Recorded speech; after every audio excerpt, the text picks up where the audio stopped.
নমস্কার বন্ধুরা, Bhadreswar study centre চ্যানেলে তোমাদের স্বাগতম। তোমাদের জন্য একটা দারুণ সুখবর অবশেষে প্রকাশিত হয়েছে পোস্ট অফিসের তরফ থেকে একটি নতুন নিয়োগ বিজ্ঞপ্তি, যেখানে তোমাদের ইন্সপেক্টর থেকে শুরু করে পোস্টাল অ্যাসিস্ট্যান্ট পদে তোমাদের নিয়োগ করা হচ্ছে। তো এটি তোমাদের জন্য একটা বড় অপরচুনিটি, যেখানে মেল এবং ফিমেল প্রত্যেক ক্যান্ডিডেটই কিন্তু আবেদন করতে পারবে। আজকে থেকে তোমাদের আবেদন শুরু হলো, 24শে জুন থেকে তোমাদের আবেদন শুরু হলো আপ টু তোমরা 24শে জুলাই পর্যন্ত তোমরা সম্পূর্ণ অনলাইন মোডে তোমরা আবেদন করতে পারবে। এটি তোমাদের জন্য একটা বড় অপরচুনিটি। প্রত্যেকে দেখো, সম্পূর্ণ বিস্তারিতভাবে তোমাদের বলবো, এবং এখানে কি সিলেবাস থাকবে, সিলেকশন প্রসেসটা কি, সম্পূর্ণ বিস্তারিত মানে A to Z সম্পূর্ণ তথ্য তোমরা জানতে পারবে এই ভিডিওর মাধ্যমে। তো চলো মূল ভিডিওতে চলে যাচ্ছি, কিন্তু তার আগে প্লিজ একটাই রিকোয়েস্ট, চ্যানেলটাকে অতি অবশ্যই সাবস্ক্রাইব করে বেল আইকন অল করে রেখো এবং ভিডিওটাতে এখনই একটা লাইক করে দাও। তো চলো মূল ভিডিওতে চলে যাচ্ছি। তো বন্ধুরা, আমি স্লাইডটা ওপেন করে নিয়েছি। পোস্ট অফিস রিক্রুটমেন্ট 2024, তোমাদের যে পোস্টে নিয়োগটা করা হচ্ছে সেটি হচ্ছে ইন্সপেক্টর এবং পোস্টাল অ্যাসিস্ট্যান্ট পদে তোমাদের নিয়োগ করা হচ্ছে, যেখানে তোমাদের শূন্যপদ হচ্ছে 3000 মতো তোমাদের শূন্যপদে নিয়োগ হচ্ছে।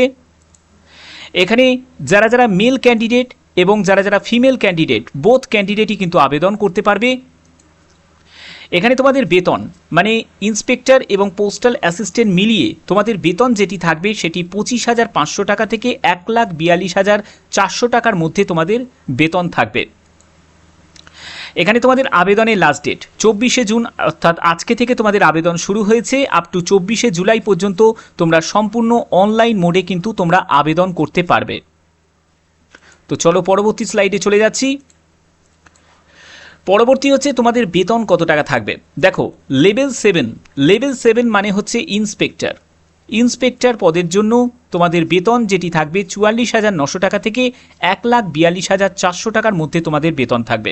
আর একটা কথা তোমাদের ক্লিয়ার করে দিই, এখানে যতগুলো পোস্টে তোমাদের এই যে নিয়োগটি হচ্ছে সবকটি কিন্তু পার্মানেন্ট পোস্টে তোমাদের নিয়োগ করা হচ্ছে।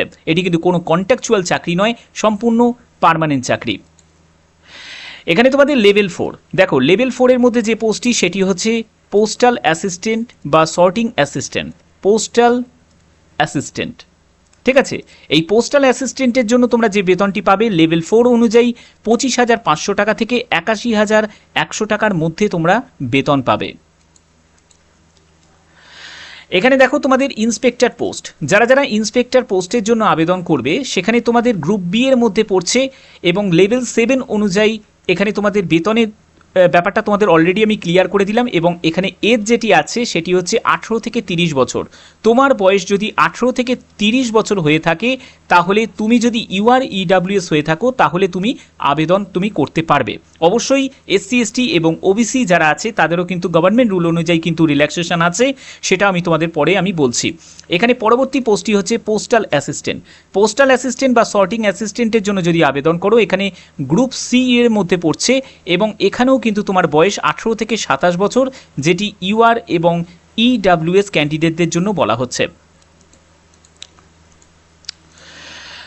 তুমি যদি SC ST হয়ে থাকো, দেখো তুমি যদি SC ST হয়ে থাকো তাহলে কিন্তু তুমি বয়সে 5 বছর রিল্যাক্সেশন পেয়ে যাবে। অর্থাৎ যেখানে বয়স 18 থেকে 30 করা আছে সেখানে তুমি 5 বছর যুক্ত হয়ে 18 থেকে 35 বছর হয়ে যাবে। আর যেখানে 18 থেকে 27 বছর আছে সেখানে তোমার বয়স 18 থেকে 32 বছরের মধ্যে হলে, তুমি যদি SC ST হও তাহলে অবশ্যই তোমরা আবেদন করতে পারবে। এবং OBCর জন্য তোমরা দেখতে পাচ্ছ এখানে 3 বছর কিন্তু রিল্যাক্সেশন আছে। যারা PWBD আনরিজার্ভ ক্যাটাগরি থেকে তাদের 10 বছর রিল্যাক্সেশন, PWBD যারা OBC ক্যান্ডিডেট তাদের 13 বছর, PWBD যারা SC ST ক্যান্ডিডেট তাদের 15 বছর কিন্তু গভর্নমেন্ট রুল অনুযায়ী কিন্তু রিল্যাক্সেশন আছে। ওকে, তো পরবর্তী স্লাইডে চলে গেলাম। পরবর্তী হচ্ছে তোমাদের এডুকেশন কোয়ালিফিকেশান। এই জায়গাটা ভালো করে বুঝে নাও। এখানে এডুকেশন কোয়ালিফিকেশান হচ্ছে তোমাদের গ্র্যাজুয়েশন। তুমি যদি যে কোনো শাখায় গ্র্যাজুয়েট হয়ে থাকো, সেটি আর্টস হোক বা সায়েন্স হোক বা কমার্স হোক, ঠিক আছে, তুমি যদি যে কোনো শাখায় তুমি যদি গ্র্যাজুয়েট হয়ে থাকো তাহলে অবশ্যই তোমরা আবেদন করতে পারবে। এখানে তোমাদের আর একটা প্রশ্ন তোমাদের থাকতে পারে যে স্যার আমার বিটেক যোগ্যতা আছে। দেখো, বিটেক হোক বা এমটেক হোক, যাই যোগ্যতা থাকুক না কেন, যে যোগ্যতা তোমাদের গ্র্যাজুয়েশনের সমতুল্য যে কোনো যোগ্যতা থাকলেই কিন্তু তোমরা আবেদন করতে পারবে। অবশ্যই তোমাদের কিন্তু পাস আউট হয়ে যাওয়া চাই 1 আগস্ট 2024 মধ্যে, ঠিক আছে? তাহলেই কিন্তু এখানে আবেদন করা যাবে। আচ্ছা, এখানে দেখো তোমাদের আবেদন মূল্য কত টাকা লাগছে। এখানে যারা যারা আবেদন করবে তাদের আবেদন মূল্য হচ্ছে 100 টাকা মতো আবেদন মূল্য লাগছে। এই 100 টাকা আবেদন মূল্য কারা দেবে? যারা ইউআর ক্যান্ডিডেট, যারা ইডাব্লিউএস ক্যান্ডিডেট এবং যারা ওবিসি ক্যান্ডিডেট, অবশ্যই তারা মেল ক্যান্ডিডেট হলে তারাই কিন্তু 100 টাকা আবেদন মূল্য দেবে। যারা মহিলা প্রার্থী তাদের আবেদন মূল্য দিতে হবে না, এসসিদের দিতে হবে না, এসটিদের দিতে হবে না, পিডাব্লিউবিডি ক্যান্ডিডেটদের দিতে হবে না, এক্স সার্ভিসম্যান যারা আছে তাদেরও কিন্তু কোনো রকম আবেদন মূল্য দিতে হবে না। আবেদন মূল্য দেওয়ার জন্য তোমরা সম্পূর্ণ অনলাইন যে এইসব মোডগুলো দেখতে পাচ্ছ, এই অনলাইন মোডের মধ্যে যে কোনো একটি মাধ্যমে তোমরা কিন্তু আবেদন মূল্য জমা করতে পারবে। আবেদন মূল্য জমা করার জন্য তোমাদের লাস্ট ডেট যেটি আছে সেটি 25শে জুলাই 2024, ঠিক আছে? তো এই হচ্ছে তোমাদের সম্পূর্ণ ডিটেলস। ওকে, তো পরবর্তী স্টেপে চলে যাচ্ছি। তো পরবর্তী স্লাইডে চলে যাচ্ছি। পরবর্তী স্লাইড হচ্ছে তোমাদের সিলেকশন প্রসেস। দেখো এখানে তোমাদের সম্পূর্ণ কম্পিউটার বেস কিন্তু এক্সামিনেশন হবে, অর্থাৎ সিবিই এক্সামিনেশন হবে, যেখানে দুটো টায়ার থাকবে, ঠিক আছে? একটি টায়ার 1 আর একটি হচ্ছে টায়ার 2। যেহেতু এই সম্পূর্ণ এক্সামটা সম্পূর্ণ কন্ডাক্ট করে সেটা এসএসসি, কিন্তু তোমাদের যেখানে তোমাদের পোস্টিং হবে সেটি পোস্ট অফিসে তোমাদের পোস্টিং হবে। এবং তোমাদের এখানে টায়ার 1-এ কী সিলেবাস থাকবে সেটাও তোমাদের বলছি। দেখো টায়ার 1-এর ক্ষেত্রে তোমাদের জেনারেল ইন্টেলিজেন্স অ্যান্ড রিজনিং 25টা কোশ্চেন 50 নম্বরের, তারপরে জেনারেল অ্যাওয়ারনেসে হচ্ছে 25টা কোশ্চেন 50 নম্বর, তারপরে কোয়ান্টিটিভ অ্যাপটিটিউড 25টা কোশ্চেন 50 নম্বর, এবং ইংলিশ কম্প্রিহেনশন সেটা হচ্ছে 25টা কোশ্চেন 50 নম্বরের, অর্থাৎ টোটাল হচ্ছে 200 নম্বরে তোমাদের পরীক্ষা হচ্ছে। তোমরা যে সময়টা পাচ্ছ সেটি 1 ঘন্টা মতো তোমরা সময় পাচ্ছ, ঠিক আছে? এখানে নেগেটিভ মার্কিং কিন্তু তোমাদের অবশ্যই থাকবে। নেগেটিভ মার্কিং কিন্তু 0.50, অর্থাৎ কিন্তু তোমাদের হাফ কিন্তু তোমাদের নাম্বার কিন্তু কাটা যাবে, অর্থাৎ দুটো প্রশ্নের ভুল উত্তরের জন্য 1 নম্বর কিন্তু তোমাদের প্রাপ্ত নম্বর থেকে কাটা যাবে। এখানে তোমাদের পরবর্তী যে স্টেপটা, এই পরবর্তী স্টেপটি হচ্ছে টায়ার 2। এই টায়ার 2-তে যেটা পেপার 1 থাকছে, এখানে তোমাদের দেখতে পাচ্ছ সিজন 1, যেখানে 2 ঘন্টা 15 মিনিট তোমাদের সময় দেওয়া হচ্ছে। এবং এখানে মডিউল 1-এ যেটা দেখা যাচ্ছে সেটা হচ্ছে ম্যাথামেটিক্স থাকছে, 30 কোশ্চেন থাকছে, এবং রিজনিং জেনারেল ইন্টেলিজেন্সে সেখানেও কিন্তু তোমাদের 30 কোশ্চেন থাকছে, অর্থাৎ 60 কোশ্চেন। প্রতিটি প্রশ্নের মান হচ্ছে 3 করে, 180 নম্বরে তোমাদের পরীক্ষা হচ্ছে, ঠিক আছে? প্রতিটি এই যে মডিউল 1 প্রতিটি সেকশন অনুযায়ী তোমরা কিন্তু 1 ঘন্টা সময় কিন্তু পাবে। তো পরবর্তী স্টেপে চলে যাচ্ছি, যেখানে তোমাদের পরবর্তী যে সেকশন 2টা তোমরা দেখতে পাচ্ছ, যেখানে ইংলিশ ল্যাঙ্গুয়েজ অ্যান্ড কম্প্রিহেনশন যেটা থাকছে সেটা হচ্ছে 45টা কোশ্চেন থাকবে, এবং জেনারেল অ্যাওয়ারনেসে হচ্ছে 25টা কোশ্চেন থাকবে, যেটা টোটাল হচ্ছে 70টা মতো কোশ্চেন থাকবে। প্রতিটি প্রশ্নের মান হচ্ছে 3 করে, 210 নম্বরে তোমাদের পরীক্ষা হচ্ছে। তারপরে হচ্ছে সেকশন 3, যেটি হচ্ছে কম্পিউটার নলেজের ওপর তোমাদের প্রশ্ন হবে, যেখানে 20 কোশ্চেন থাকবে। প্রতিটি প্রশ্নের মান হচ্ছে 3 করে, 60 মার্কসে তোমাদের পরীক্ষা হচ্ছে।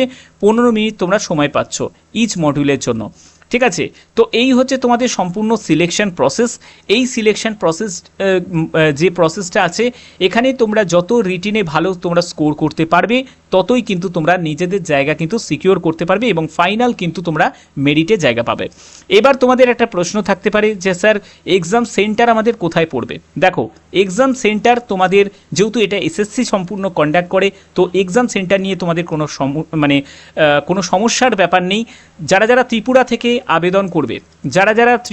আবেদন করবে, কারণ সেটি সম্পূর্ণ অল ওভার ইন্ডিয়া বেসিস যেহেতু রিক্রুটমেন্ট, তোমরা আগরতলাতে এক্সাম সেন্টার পেয়ে যাবে, এবং জব পোস্টিংও কিন্তু তোমরা তোমাদের লোকেশন অনুযায়ী তোমরা পেয়ে যাবে। যেহেতু তোমরা যদি নর্থ ইস্টার্ন রিজিয়নে আবেদন করো, তাহলে সেক্ষেত্রে তোমরা আগরতলাতে তোমাদের এক্সাম সেন্টার পেয়ে যাচ্ছ, গুয়াহাটি দিসপুরে পেয়ে যাচ্ছ, ডিব্রুগড়ে পেয়ে যাচ্ছ, ইটানগরে পেয়ে যাচ্ছ, ঠিক আছে? এইসব জায়গা তোমরা পেয়ে যাচ্ছ। আর যারা ইস্টার্ন রিজিয়নে যারা আবেদন করবে, অর্থাৎ যারা কলকাতা রিজিয়নে আবেদন করবে, তারা যেমন কলকাতাতে পেয়ে যাচ্ছ, দেখতে পাচ্ছ, বর্ধমানে পাচ্ছ, গ্যাংটকে পাচ্ছ, আসানসোলে পাচ্ছ, দুর্গাপুর, শিলিগুড়ি, আসানসোল, ঠিক আছে? এই সব বিভিন্ন জায়গায় কিন্তু তোমরা এক্সাম সেন্টার পেয়ে যাচ্ছ, এবং ইস্টার্ন রিজিয়নের মধ্যে কিন্তু তোমাদের জব লোকেশনটাও কিন্তু হবে। ইস্টার্ন রিজিয়নের মধ্যেই কিন্তু তোমাদের জব লোকেশনটাও হবে, ঠিক আছে। তো এইটা কিন্তু তোমাদের জন্য একটা বড় অপরচুনিটি, এটাকে কোনো রকমভাবে কিন্তু মিস করা যাবে না। তো এবার দেখো তোমাদের আবেদনের জন্য সম্পূর্ণ ডিটেলসটা কিন্তু এখানে দেয়া হয়েছে। এখানে কি বলা হয়েছে দেখো, সাবমিশন অনলাইন অ্যাপ্লিকেশান 24শে জুন থেকে তোমাদের শুরু, মানে আজকে থেকে শুরু আপ টু 24শে জুলাই পর্যন্ত তোমরা আবেদন করতে পারবে। এখানে তোমাদের লাস্ট ডেট রিসিপ্ট সেটি হচ্ছে 24শে জুলাই 2024। এখানে বলছে মেকিং অনলাইন ফি, মানে আবেদন মূল্য জমা দেওয়ার তোমাদের ডেট হচ্ছে 25শে জুন 2024, ঠিক আছে। তারপরে হচ্ছে তোমাদের উইন্ডোজ ফর অ্যাপ্লিকেশন ফর্ম অর্থাৎ কারেকশন তোমরা মডিফিকেশন করতে পারবে 10ই আগস্ট থেকে 11ই আগস্ট পর্যন্ত, অর্থাৎ এই দুটো দিন তোমাদের মডিফিকেশন করতে দেওয়া হচ্ছে। এবং তোমাদের টেন্টেটিভ শিডিউল 1 অর্থাৎ টায়ার 1-এ তোমাদের পরীক্ষাটা হবে সেপ্টেম্বর থেকে অক্টোবর মাসে, এবং টায়ার 2 এর পরীক্ষা হবে হচ্ছে ডিসেম্বর মাসে, অর্থাৎ বুঝতে পারছো সম্পূর্ণ কিন্তু শিডিউল জারি করে দিয়েছে, ঠিক আছে। তো আশা করি তোমাদের ভিডিওটা ভালো লেগেছে, কারণ এই ভিডিওটার মাধ্যমে সম্পূর্ণ পোস্ট অফিস রিলেটেড যতটুকু ইনফরমেশান সেটা তোমাদের সম্পূর্ণ যে গুরুত্বপূর্ণ দুটি পোস্টে নিয়োগ করা হচ্ছে তার যাবতীয় ডিটেলসটা তোমাদের কাছে আমি তুলে ধরলাম। তো আশা করি তোমাদের ভিডিওটা ভালো লেগেছে। আমার চ্যানেলের মাধ্যমে আমার সবসময় প্রয়াস থাকে তোমাদের জন্য বিভিন্ন ধরনের চাকরির ইনফরমেশান প্রোভাইড করা এবং সেটি অথেন্টিকভাবে তোমাদের কাছে প্রকাশিত করা। তো আশা করি তোমাদের ভিডিওটা ভালো লেগেছে। যদি ভিডিওটা ভালো লেগে থাকে অতি অবশ্যই ভিডিওটাতে একটি লাইক করবে, বেশি বেশি করে শেয়ার করবে এবং সাবস্ক্রাইব করলেই শুধু হবে না, বেল আইকনটা অল করে রাখবে। তো এখনের মতো এটুকুই, টাটা।